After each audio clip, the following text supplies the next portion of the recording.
Assalamualaikum warahmatullahi wabarakatuh. Alhamdulillahirabbil alamin. Kita berjumpa lagi dalam kesempatan kali ini Pondok Ramadan secara daring.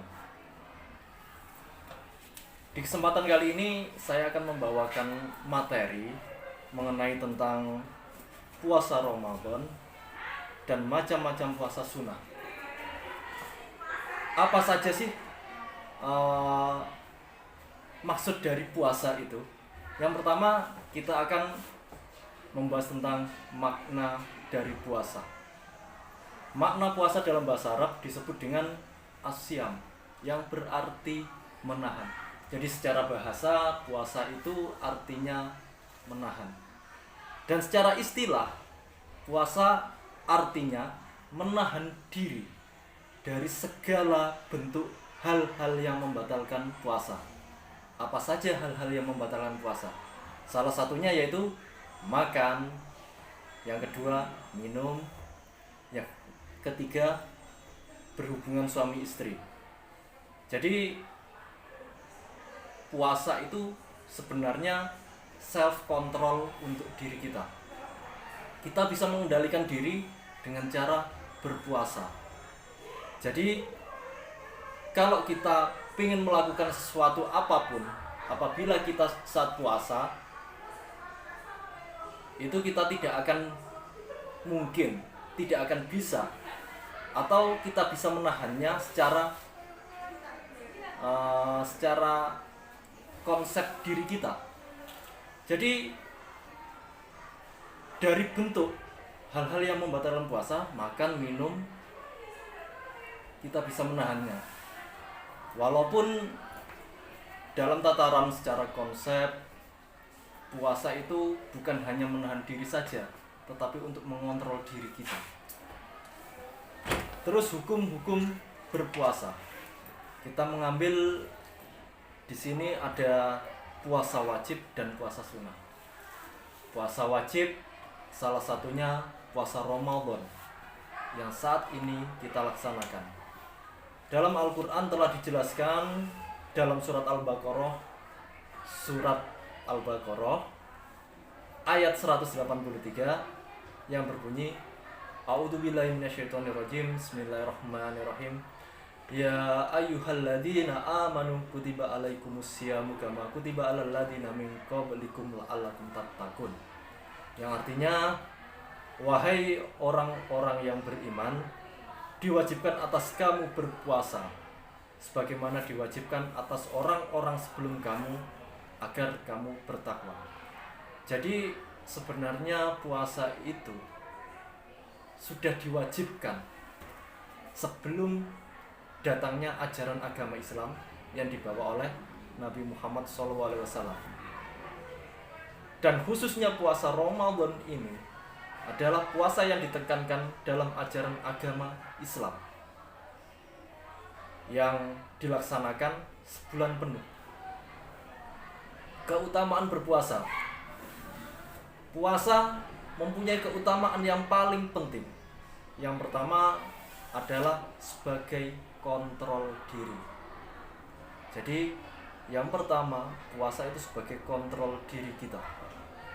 Kita menginginkan sesuatu, mungkin kalau dalam kehidupan sehari-hari yang disebut hawa nafsu kita, mungkin saja kita memiliki hawa nafsu yang berlebihan. Jangan diartikan yang berlebihan. Hawa nafsu yang paling kita tekankan di sini adalah makan, minum, dan mengontrol diri kita terhadap hal-hal yang berbau maksiat. Itulah yang paling penting. Yang kedua, puasa itu menggabungkan 3 jenis kesabaran. Yang pertama, sabar dalam melaksanakan ibadah kepada Allah. Yang kedua, sabar menjauhi larangan-larangan yang dilarang oleh Allah. Dan yang ketiga, sabar terhadap takdir Allah. Itu dari keutamaan berpuasa. Selanjutnya, hikmah disyariatkannya puasa. Yang pertama, puasa adalah wasilah untuk mengokohkan ketakwaan kepada Allah. Dan yang kedua, puasa membuat orang merasakan nikmat dari Allah Ta'ala. Yang ketiga, puasa menahan laju godaan dari setan. Yang keempat, mendidik manusia, mengendalikan keinginan, dan sabar dalam menahan diri. Yang kelima, puasa menimbulkan rasa iba dan rasa sayang terhadap para kaum, yang khususnya kaum itu mungkin notabene-nya di bawah perekonomian kita. Yang keenam, puasa membersihkan dari badan dan elemen-elemen yang tidak baik dan membuat badan kita menjadi lebih sehat. Selanjutnya rukun berpuasa. Yang pertama, menahan diri dari hal-hal yang membatalkan puasa. Dan yang kedua, menempati rentang waktu berpuasa. Nah, menempati rentang waktu berpuasa ini yang kita tekankan. Kita ambil contoh. Mungkin ada yang berkeyakinan kemarin itu, puasa kita kok harinya kok tidak sama. Waktu penempatan hari, maksudnya penempatan awal puasa. Ada yang berpuasa di hari Sabtu, ada yang berpuasa di hari Jumat. Jadi bukan masalah itu, bukan masalah dari harinya, tetapi kita nanti di akhirnya saat puasa Ramadan, apakah kita sudah pas 30 hari atau belum? Kalau memang di sini ada dua organisasi besar dalam Islam, antara Muhammadiyah dan NU. Muhammadiyah lebih awal 1 hari, NU mengundurkannya 1 hari dari Muhammadiyah. Sampan pengen ikut yang mana? Terserah sampan. Tetapi di saat nanti penentuan hari raya, sampan bilang, kok lebih enak Muhammadiyah? Puasanya awal, hari rayanya awal. Sampan ikut ke hari raya yang awal, padahal puasanya ikut NU. Itu yang tidak dibenarkan. Kalau bisa tetap harinya digenapkan menjadi 30. Itulah keyakinan kita dalam penempatan awal puasa. Jadi bukan hal yang istilahnya perbedaan itu adalah hal yang biasa. Karena memang keyakinan kita terhadap puasa itu masing-masing. Jadi tetap jangan ikut terus puasanya NU, ikut hari rayanya Muhammadiyah. Tidak boleh seperti itu. Tetap seumpama penempatan harinya, seumpama kamu ikut NU, ya nanti saat hari raya juga ikut NU. Kalau ikut Muhammadiyah hari raya ya ikut Muhammadiyah. Itulah sebenarnya hanya perbedaan hari saja. Kita menempatkan hari berpuasa. Lah kapan waktunya berpuasa itu? Puasa itu waktunya mulai dari terbitnya fajar hingga terbenamnya matahari. Jadi para ulama mensyariatkan orang yang berpuasa itu bisa menahan diri. Selanjutnya, rentang waktu berpuasa. Nah ya, rentang waktu berpuasa itu tadi sudah saya singgung, mulai dari terbitnya fajar hingga terbenamnya matahari. Syarat sah puasa. Ini syarat sah puasa. Yang pertama, Islam. Yang kedua, balik. Harus beragama Islam. Syarat sah berpuasa. Yang kedua, balik. Balik itu ditandai dengan apa sih? Yang pertama, balik itu kalau laki-laki ditandai dengan mimpi basah. Kalau perempuan, menstruasi. Yang ketiga, syarat sah puasa yaitu berakal sehat. Orang gila tidak diwajibkan berpuasa. Jadi bebas-bebas saja. Hanya saja orang yang berakal sehat inilah yang dianjurkan untuk berpuasa seperti kita saat ini. Yang keempat, mukim. Yang dimaksud mukim ini tidak dalam sedang bepergian. Mungkin kalian bepergian ke luar negeri, misalkan ke Syria, ke Bangladesh atau yang lain, mungkin diperbolehkan untuk tidak berpuasa. Hanya saja wajib menggantinya di hari yang lain. Itu kalau puasa Ramadan, puasa yang wajib. Tapi kalau puasa yang sunnah, bebas-bebas saja. Yang kelima, suci. Suci dari hadas besar khususnya. Salah satunya kalau perempuan suci dari haid dan nifas. Yang keenam, syarat sahnya puasa mampu berpuasa. Siapa saja yang orang disebut mampu berpuasa? Yang pertama yaitu orangnya sehat. Yang kedua, dia sudah balik. Kalau memang dirasa tidak mau berpuasa, maka boleh untuk membatalkannya. Itu saja. Dan yang terakhir yaitu niat. Hal yang paling penting dalam puasa Ramadan adalah niat. Mungkin sampai semuanya takut untuk tidak niat berpuasa. Kalau bisa usahakanlah sebelum tidur kalian niat dulu. Pak, apakah nanti saat sahur juga niat? Niat lagi juga nggak apa-apa. Tetapi lebih baiknya kita rangkumkan saat kita sebelum tidur. Bahwa itu somawali al-adai fardhi sahri Ramadana di sanati fardhillahi ta'ala. Itulah. Selanjutnya sunnah-sunnah ketika berpuasa. Yang pertama, sunnah berpuasa makan sahur. Yang pertama itu.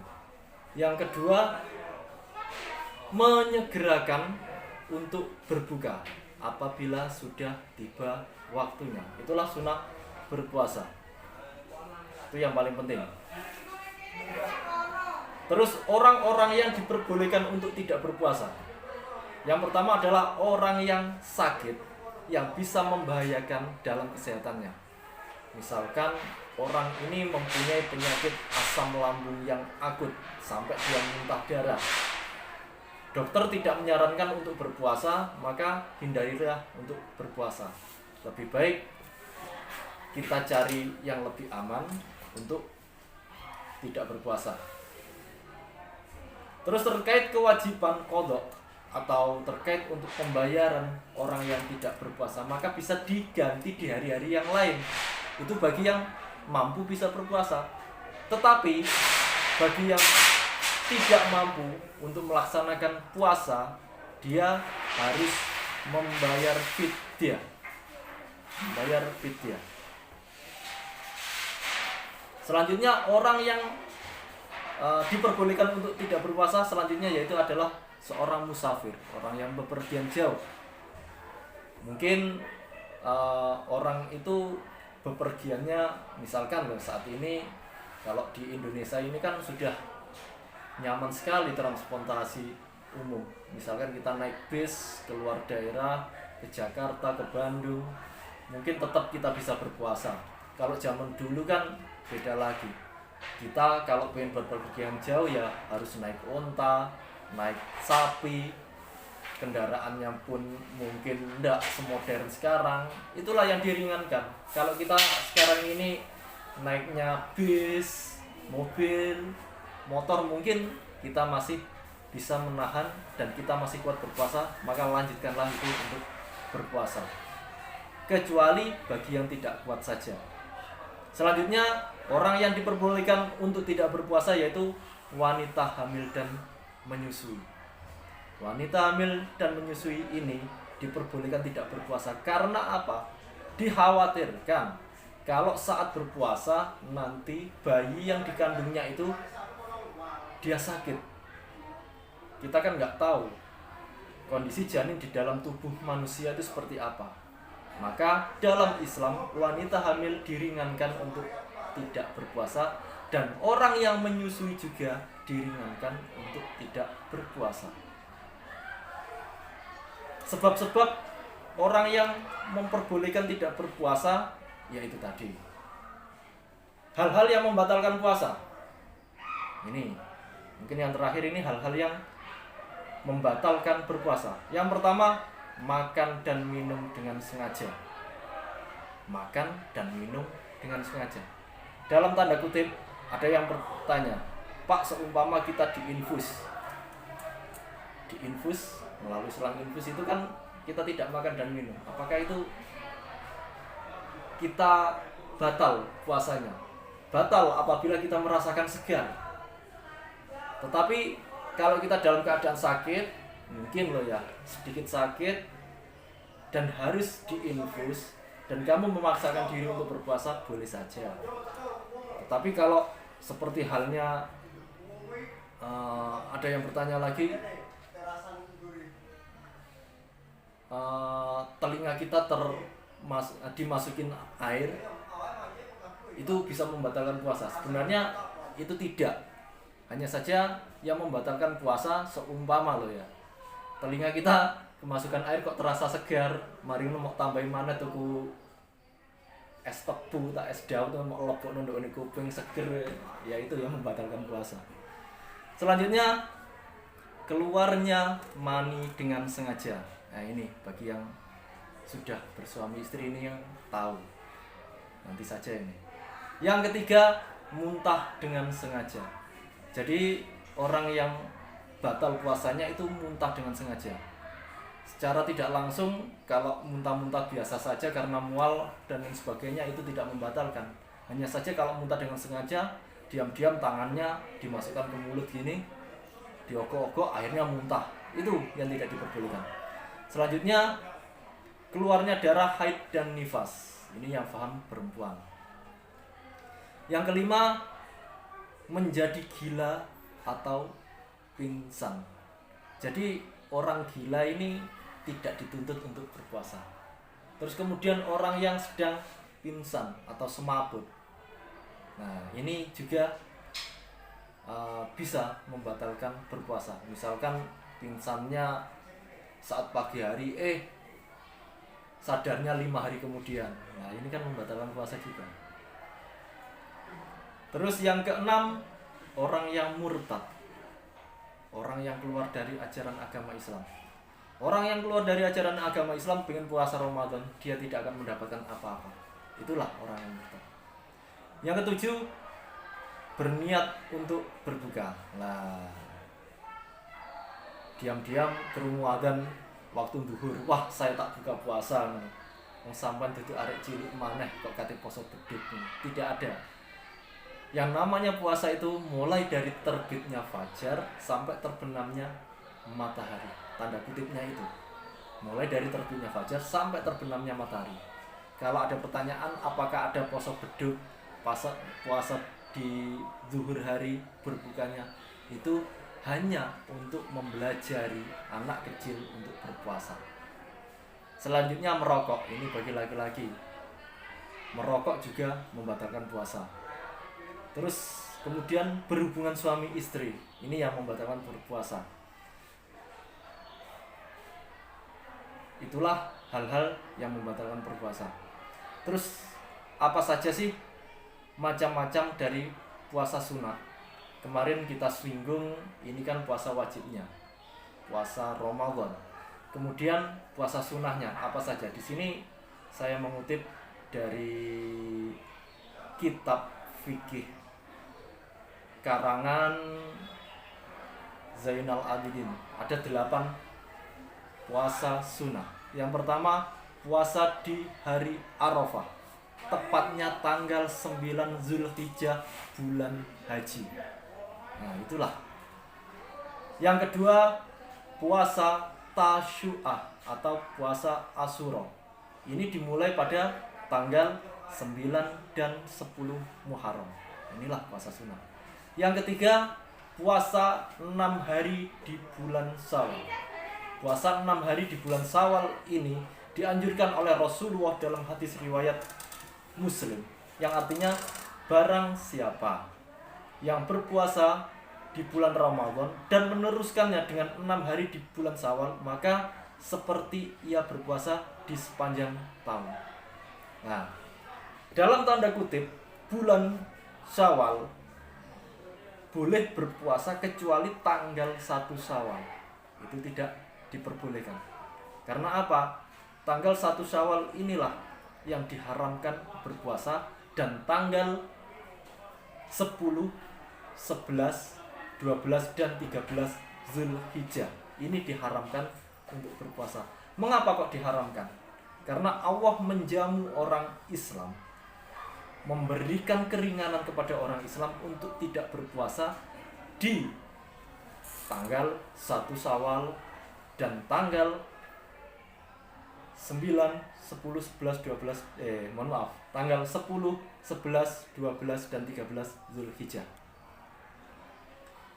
Terus berikutnya puasa sunnah yang keempat, memperbanyak puasa di bulan Sya'ban. Sya'ban ini boleh kita memperbanyak puasa. Mungkin 1 bulan penuh ingin berpuasa di bulan Sya'ban, enggak apa-apa. Atau mungkin hanya beberapa hari, silakan, enggak apa-apa. Yang kelima, memperbanyak puasa di bulan Muharram. Di bulan Muharram, kalau dalam penanggalan Jawa itu bulan Suro. Nah ini tidak apa-apa kita memperbanyak berpuasa di bulan Muharram itu. Yang keenam, puasa Senin Kamis. Mungkin semuanya sudah tahu mengenai puasa Senin Kamis.